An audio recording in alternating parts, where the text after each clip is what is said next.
जय हिंद साथियों, स्वागत है हमारे YouTube channel smart study by Sujeet sir.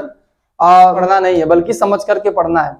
हमने अभी तक इसमें पढ़ लिया था मृदाओं के जो प्रकार को। आज हमको जो पढ़ना है वो मृदा का प्रकार पढ़ना है। इसके पहले हमने क्या पढ़ा था? मृदा का जो निर्माण है, मृदा का निर्माण किस प्रकार हुआ था हमने देखा था। चट्टानों के टूटने से या लावा जो भी आए थे, आग्नेय, रूपांतरित, कायांतरित तमाम जो सेल थे, उनके जैव सेल जो थे उनके कारण से मृदा का निर्माण हुआ था। आज हम वही पढ़ेंगे कि मृदाओं के प्रकार कौन कौन से होते हैं। तो हम आज क्या करेंगे? मृदा का वर्गीकरण, क्लासिफिकेशन ऑफ सॉइल। मृदा का वर्गीकरण यानी कि हमने आकार के हिसाब से, शेप के हिसाब से, या उसमें पाए जाने वाले जीवाश्म के हिसाब से या खनिज के हिसाब से हमने मृदाओं का वर्गीकरण किया है, क्योंकि ये मृदाएं अलग अलग क्षेत्रों में पाई जाती हैं। तो वर्गीकरण के हिसाब से हम देखेंगे तो मृदाओं को मुख्यतः जो हम पढ़ेंगे इस किताबों में 6 प्रकार की मृदाओं के बारे में पढ़ेंगे, जिसमें पहला है जलोढ़ मृदा,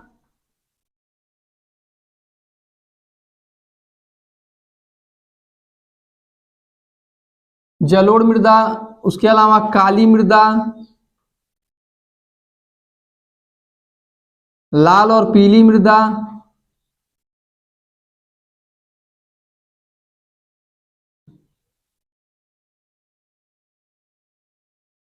उसके अलावा मरुस्थली मृदा,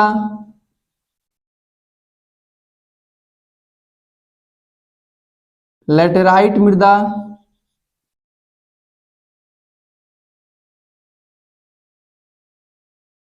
और एक वन मृदा। यानी ये मृदाओं के प्रकार हैं जो जिनको हम आज सारे मृदाओं को पढ़ने की कोशिश करेंगे, समय यदि रहेगा तो पहला जलोढ़ मृदा, काली मृदा, लाल और पीली मृदा, उसके अलावा मरुस्थली मृदा, लैटेराइट मृदा और वन मृदा। इन प्रकार की मृदाओं का हम अध्ययन आज इस टॉपिक में करेंगे। तो सबसे पहले देखते हैं जलोढ़ मृदा। जलोढ़ मृदा क्या होता है? जलोढ़ मृदा जो जल प्लस ओढ़, अगर इसको हम बांट देंगे तो जल प्लस ओढ़, हालांकि इसका शुद्ध संधि विच्छेद नहीं हम कर रहे हैं, हिंदी नहीं है, फिर भी बताने के लिए जल प्लस ओढ़, यानी जो जल को ओढ़ करके आती है वो क्या है? जलोढ़ मृदा। अब जल को ओढ़ के आने का मतलब क्या है? मतलब मिट्टी नीचे और जल ऊपर, तो ऊपर ओढ़ करके आया और उसको बहवाते हुए अपने साथ लेकर के आती है, वही क्या होती है? जलोढ़ मृदा होती है। जलोढ़ मृदा मतलब क्या होती है? जो जल होता है, जल के बहाव के साथ जो मिट्टियां आती हैं उन्हीं के निक्षेपों से यह क्या होता है? बनता है। तो जलोढ़, यह मृदा नदियों द्वारा लाए गए निक्षेपों से बनती है। अब निक्षेप क्या होते हैं? देखो, निक्षेप का मतलब होता है, जैसे यह मान लेते हैं, ये पहाड़ मान लेते हैं हम, कुछ इसी टाइप, कुछ भी मान लेते हैं, पहाड़ है, इसी तरह से हो जाएगा। जो जल होता है ऊपर से जब आता है पानी, जो मतलब हिमालय से जो पानी या जल जो भी होता है वो आता है, तो क्या करता है? अपने साथ चट्टानों को भी लेकर के आता है। तो वो चट्टान धीरे धीरे क्या होते हैं? टुकड़ों में विभाजित होते आते हैं, और यहाँ आने के बाद उसी प्रक्रिया को छोटे छोटे जो कण होते हैं यहाँ आकर के जम जाते हैं, उसी को हम क्या कहते हैं? निक्षेप कहते हैं। यही निक्षेप क्या है? मृदा के निर्माण के कारक होते हैं। यानी जल के द्वारा बहा करके लाए गए निक्षेपों से यह मृदा बनती है। तो ऊपर से हिमालय से जल आता है, जल के साथ कुछ चट्टान, छोटे छोटे पत्थर के टुकड़े, कंकड़, वो भी क्या होते हैं? साथ में बहवाते हुए लेकर आते हैं। हम जानते हैं कि एक धारा फ्लो के साथ बहती है, हिमालय हाइट पे है, वहां जब जल गिरेगा तो उसका रफ्तार बहुत तेज रहेगा, उनके कारण से आकर के, और यहाँ निक्षेप का मतलब ये जो टुकड़े बाहर आ जाते हैं, यानी नदियों के किनारे जो क्षेत्र होता है उस पर आकर के इस प्रकार से ये इकट्ठे हो जाते हैं। यही निक्षेपों के कारण इस जो मृदा है जलोढ़ मृदा, इसका निर्माण होता है। तो जलोढ़ मृदा अगर पूछा जाएगा तो बताओगे नदियों के साथ बहा करके लाए गए निक्षेपों से बनता है। कोई दिक्कत इसमें? नदियों द्वारा बहा करके लाए गए निक्षेपों से इस मृदा का निर्माण होता है। जलोढ़ मृदा इंपॉर्टेंट इसलिए भी है क्योंकि लगभग 80% या क्षेत्र जो होता है वो भारत में मतलब इस मृदा का बहुतायत मात्रा में पाई जाती है। ये मिटाते हैं, एक एक बारी बारी से पढ़ेंगे।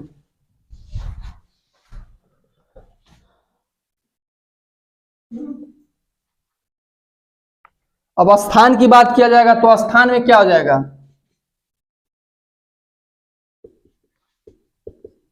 संपूर्ण उत्तरी मैदान।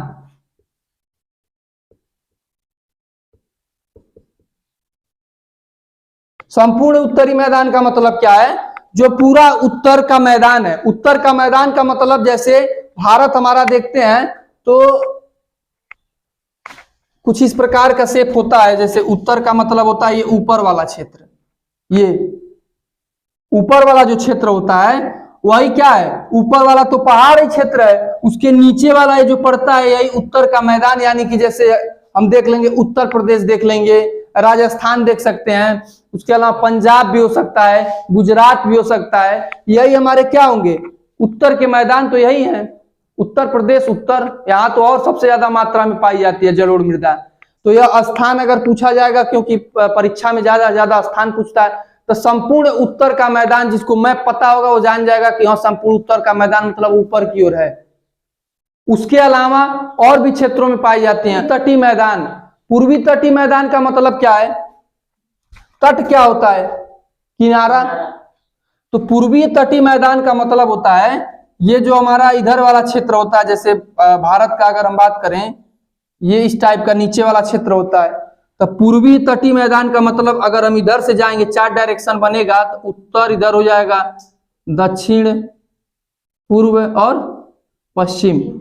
तो इधर जब हम जाएंगे तो क्या कह रहा है, दक्षिण पूर्व का जो इलाका है पूर्वी तटीय मैदान, यानी इधर वाले जो इलाका मतलब पश्चिम बंगाल हो गया। उसके अलावा नदियों की बात की जाएगी तो महानदी, कृष्णा नदी, कावेरी नदी, गोदावरी नदी, इन नदियों के जो भी पूर्वी तट हैं उन पे भी यह मृदा पाई जाती है। अब महानदी जान ही रहे हो, उसके अलावा महानदी जैसे उड़ीसा में, तो यानी क्षेत्र इधर ही तो जाएगा। तो इन वाले क्षेत्रों में भी यह जलोढ़ मृदा पाई जाती है। महानदी पे कावेरी नदी, यानी इधर वाले जो साउथ वाले पार्ट है, कुछ आंध्र जैसे तेलंगाना हो गया, इन वाले इलाकों में भी, आंध्र हो गया, इन वाले में भी पार्ट में कुछ कुछ यह मृदा पाई जाती है। लेकिन संपूर्ण यानी पूरे उत्तरी मैदान में सबसे ज्यादा मात्रा में पाई जाती है।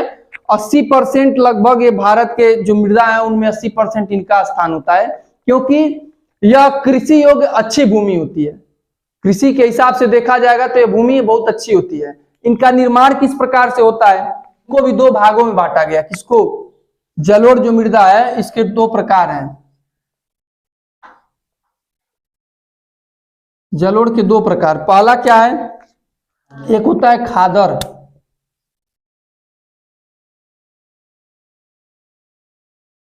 एक होता है बांगर। इसको हम कह सकते हैं न्यू और इसको कह सकते हैं ओल्ड। यानी यह नई मृदा होती है और यह पुरानी मृदा होती है। कैसे, देखो जब क्या होता है, ये हमारा मान लेते हैं अब जल आ रहा है कहां से, पहाड़ से। ये ऊपर से जब नदियां क्या होती हैं, बहाव के साथ जब जल आती है तो आने के बाद यह क्या होती है, धीरे धीरे अपने साथ कुछ बताए ना, चट्टानों को, टुकड़ों को लेकर के आती हैं।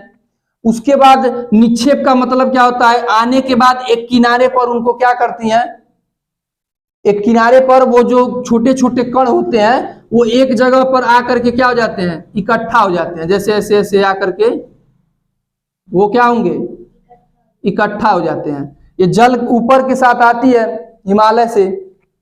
जैसे क्षेत्र देखेंगे जलोढ़ मिट्टी का, तो ऊपर नदियां जो बहती है ना, जैसे हिमालय हो गया, सिंधु नदी हो गया, गंगा नदी हो गया, तो ये सब हिमालय से ही तो पर्वतीय नदियां हैं। तो ये ऊपर से जब आती हैं तो अपने साथ छोटे छोटे कणों को या ला करके यहाँ, जब वह एक ऊपर से नीचे गिर जाते आते वह जो आकार होता है बहुत छोटा छोटा हो जाता है। तो एक स्थान पर आ करके जो जम जाता है, यही निक्षेप जो भी हम बोलते थे। तो इसी मृदा को हम एक तरह से क्या कहते हैं, खादर कहते हैं।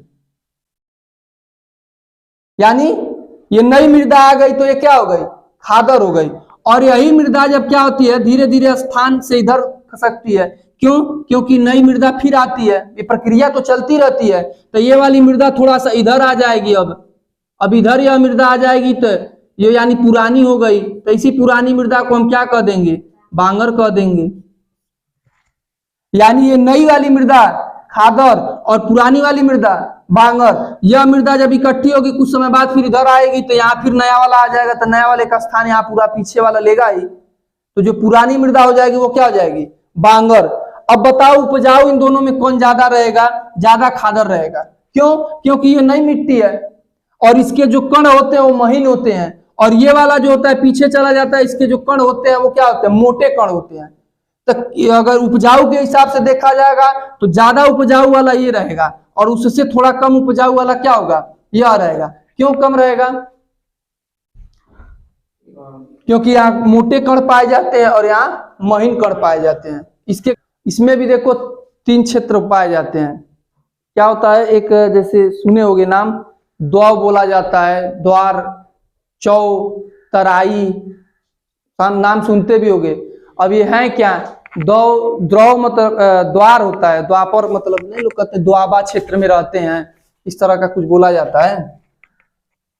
द्वापर क्षेत्र द्वार होता है, उसके अलावा चौतराई, द्वार, ये द्वार दरवाजा वाला नहीं, चौ और तराई।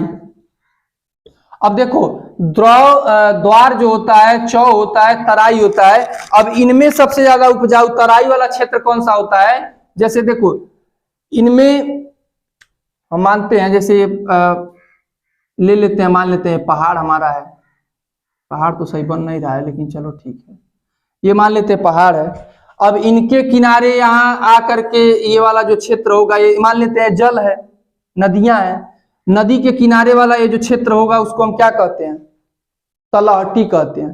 तलहटी का मतलब क्या होता है, तलहटी, यानी जो नदी के किनारे वाला क्षेत्र होता है उसी को हम क्या कहते हैं, तलहटी। तो वही वाला क्षेत्र तराई होता है, उसमें सबसे ज्यादा उपजाऊपन होता है तराई वाले क्षेत्रों में, नमी भी बरकरार रहती है। समझ में आया, तो इनमें ये रहता है। तो द्वार, चौ, तराई ये भी एक तरह से क्षेत्र होते हैं, बहुत तो ये मायने नहीं रखता है, फिर भी बताने के लिए बता दिया। तो अगर आएगा, अब जलोढ़ मृदा इंपॉर्टेंट इसलिए भी है क्योंकि उत्तर प्रदेश, पंजाब गेहूं, चावल, मतलब ये जो मिट्टी होती है ये गेहूं, चावल और गन्ने के लिए प्रमुख रूप से इस पे कृषि की जाती है, यानी ज्यादा मात्रा में इनकी खेती होती है, गेहूं की, उसके अलावा चावल की और उनके अलावा गन्ने की। ऐसा नहीं कि बाकी कुछ नहीं होंगे, होते हैं, लेकिन ज्यादा मात्रा में जो होते हैं वो गेहूं, चावल और ये क्षेत्र पाए जाते हैं, क्योंकि पंजाब में गेहूं ज्यादा होता है। पंजाब की समझते हो, पंजाब का जैसे पंजाब में ये क्षेत्र पाए जाते हैं। पंजाब की अगर 100% मिट्टी है, हम जानते हैं ना मृदा हमारे लिए सब मृदा कृषि योग्य नहीं है, लेकिन पंजाब की 100 में से 80% मृदा पर खेती होती है। सोचो कितना बढ़िया है, पूरा मृदा उस पर पाई जाती है। पंजाब की जितनी 100% मृदा, उस पर 80% क्या होती है, खेती होती है। अन्य राज्यों में देखोगे तो उसी में कुछ पहाड़ मिल जाएंगे, हाँ, कुछ ऊसर मिल जाएंगे, कुछ भी मिल जाएंगे, मतलब उसमें पूरे मात्रा में खेती नहीं होती है संपूर्ण यानी भूमि पर, मिट्टी पर। लेकिन यह जो पंजाब वाला क्षेत्र है वहां क्या होता है, पूरा खेती होती है। समझ में आया।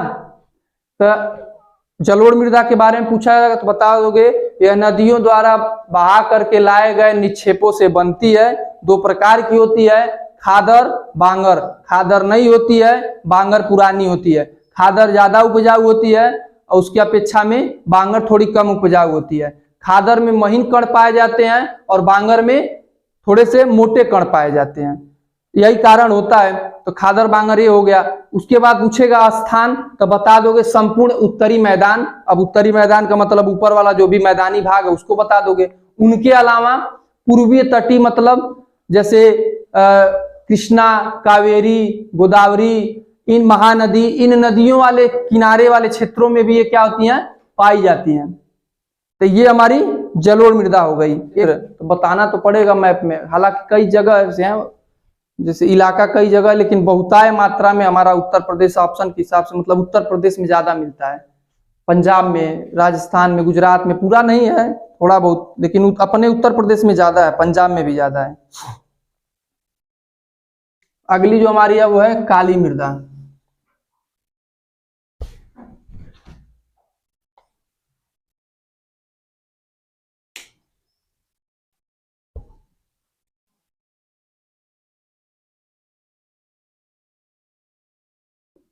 काली मृदा को ब्लैक सॉइल भी कहते हैं। अब काली मृदा के बारे में क्या है, एक पॉइंट लिखो, बेसाल्ट क्षेत्र। ये मृदाएं दक्कन पठार के बेसाल्ट क्षेत्र के उत्तर पश्चिम भागों में पाई जाती हैं। बेसाल्ट क्षेत्र के उत्तर पश्चिम भागों में पाई जाती हैं और लावाजनक शैलों से बनी होती हैं। और लावाजनक शैलों से बनी हुई क्या है, दक्कन पठार का मतलब हम देखते हैं ना, 3 भागों में बांटा गया था, पर्वत, पठार और मैदान। दक्कन का पठार का मतलब ये नीचे वाला है, जो हमारा मैप के नीचे वाले हिस्से में ये वाला इलाका जो हो जाएगा, ये दक्कन का पठार हो जाएगा। ठीक, तो कह रहा है दक्कन पठार के उत्तर पश्चिम। उत्तर पश्चिम का मतलब ये उत्तर और ये पश्चिम, यानी ऊपर और इधर जाएंगे, उत्तर पश्चिम। समझ में आया? लावा, लावा जानते हो ना, हमने पढ़ा था जब भूकंप आया था, भूकंप आने के बाद लावा ऊपर की ओर निकलता है, तो उस लावा का जो मैग्मा होता है वही कुछ समय बाद क्या होता है, ठंडा होता है, तो उसी पे यह मृदा का क्या होता है, निर्माण होता है। जो सेल होते हैं यानी आग्नेय सेल हमने पढ़ा था, तो यहीं से इस काली मृदा का निर्माण होता है। बता ही दोगे इतना, उसके अलावा क्या बताओगे? ये मृदाएं दक्कन पठार के बेसाल्ट क्षेत्र, उत्तर पूर्वी पठार जो है उसके उत्तर पश्चिमी भाग में किससे, सेल से या लावा से यह क्या होती हैं, बनती हैं। इतना जान जाओगे ना। अब उसके अलावा क्या है, ये कौन कौन से क्षेत्र, जब हम जान गए पठार, तो पठार हमारा यही ना है, तो क्षेत्र भी हमारा क्या हो जाएगा, इधर वाला इलाका जो भी है, गुजरात, सौराष्ट्र, महाराष्ट्र, मालवा, मध्य प्रदेश, छत्तीसगढ़, इन सब का जो भी इलाका होगा वो हमारा क्या होगा, काली मृदा का होगा। समझ में आया? अब दक्षिण पूर्वी दिशा का मतलब, ये दक्षिण है, दक्षिण पूर्वी, पूर्वी मतलब इधर, दक्षिण है ना। अब इसके पूर्वी यानी कि ये जो पूर्वी है, इन पे भी यह मृदा पाई जाती है। नदियों के घाटियों में यह पाई जाती है, यानी छत्तीसगढ़ हो गया, गोदावरी, कृष्णा यानी ये हो गया, आंध्र प्रदेश हो गया, इन वाले इलाकों में भी यह मृदा क्या होती है, पाई जाती है। समझ में आया? काली मृदा, ब्लैक सॉइल।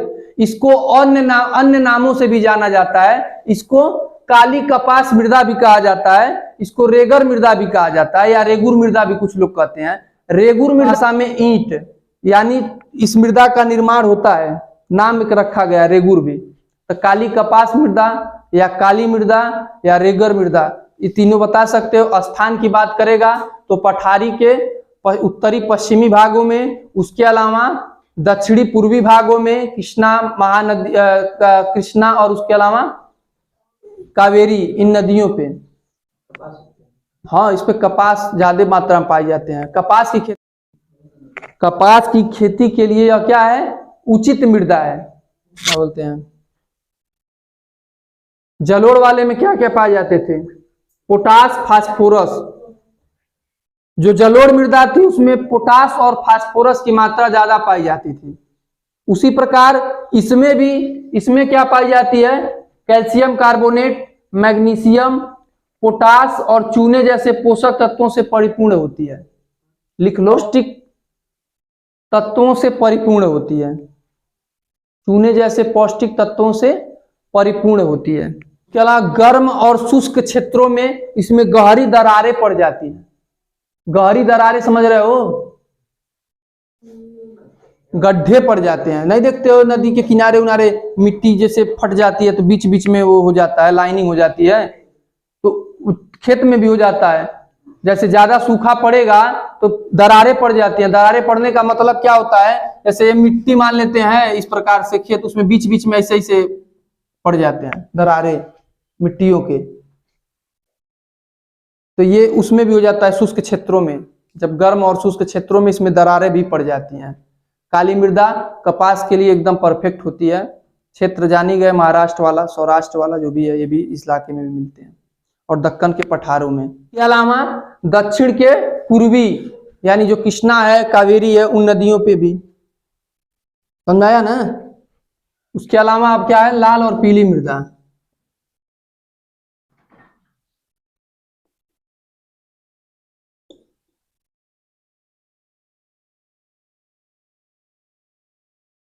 लिखो लाल और पीली मृदा में थोड़ा सा।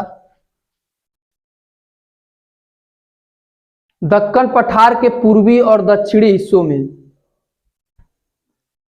दक्कन पठार के पूर्वी और दक्षिणी हिस्सों में, पूर्वी और दक्षिणी हिस्सों में रवेदार आग्नेय चट्टानों पर,